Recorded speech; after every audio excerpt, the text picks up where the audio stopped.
Brièvement, s'il vous plaît, Manuel Valls. Un mot, parce que allons jusqu'au bout des débats. Nous n'avons pas pu le faire au cours des 3 premiers débats. Nous étions 7, c'était passionnant, mais enfin, c'était difficile de faire passer des différences. Et là, nous sommes tous les deux, et c'est essentiel devant les Français. Moi, je me suis nourri, je le disais tout à l'heure, d'une expérience. Comme toi, j'ai dû avoir une éducation catholique, chrétienne, et ensuite, grâce à l'école publique, on s'émancipe de tout cela, et puis il y a l'engagement politique, militant, et chacun fait sa vie. Mais j'ai retrouvé une autre expérience, qui a été celle d'Évry, et notamment d'être dans une ville où il y a une cathédrale, une mosquée, une pagode, une synagogue, cet espace public, y compris cette fierté pour ceux qui croient, de pouvoir pratiquer leur culte dans des lieux de culte magnifiques, renouvelés. C'est la seule cathédrale construite au XXe siècle et c'est une des plus grandes mosquées qui existent aujourd'hui en France. Donc ça, c'est un motif de fierté. C'est ça la France. La France est un vieux pays catholique, un vieux pays aux origines chrétiennes.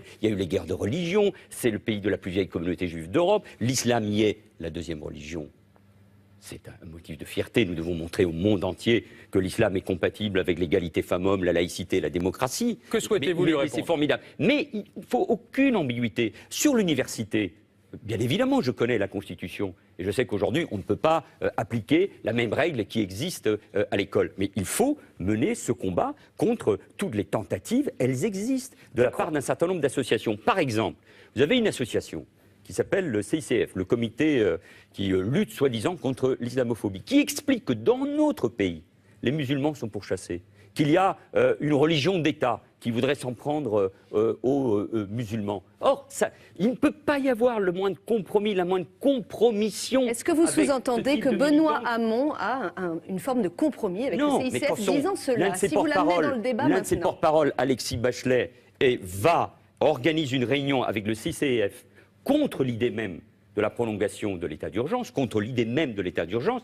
ça veut bien dire qu'il y a, oui, il y a des ambiguïtés. Pas celle de Benoît Hamon, je le connais. Et puis nous pouvons ensemble mener les combats. Il faut soutenir davantage les associations, celles qui œuvrent pour la laïcité, pour la place des femmes dans la société. Mais sur ce sujet-là qui est majeur, c'est pas un problème ésotérique, c'est pas un problème. Alors il vous répond peut-être, et on enchaîne. Il y a des gamins qui tombent dans les mains de cet islamisme radical. Donc il faut mener ce combat. Et d'ailleurs, je le dis en passant, attention, et nous ne l'oublions pas, il y a aussi des mouvements ultra-catholiques, il y a la remise en cause qui inquiète beaucoup les associations. Il vous répond. La réponse de Benoît Hamon. Et tous les conservatismes se retrouvent. Enfin, un dernier mot. Un dernier mot, je veux dire que, et Benoît comme moi, sommes victimes de cette alliance entre l'extrême droite et l'extrême gauche. Entre Dieudonné, que j'ai convaincu, et Soral qui se permet des tweets... Convaincu, il n'est pas encore. Combattu. Vous avez bien, et surtout pas convaincu. Combattu cette idéologie de haine dont la première base est souvent l'antisémitisme. Donc il faut être impitoyable sur toutes ces questions, il faut être clair, pas d'accommodement et pas de conflit.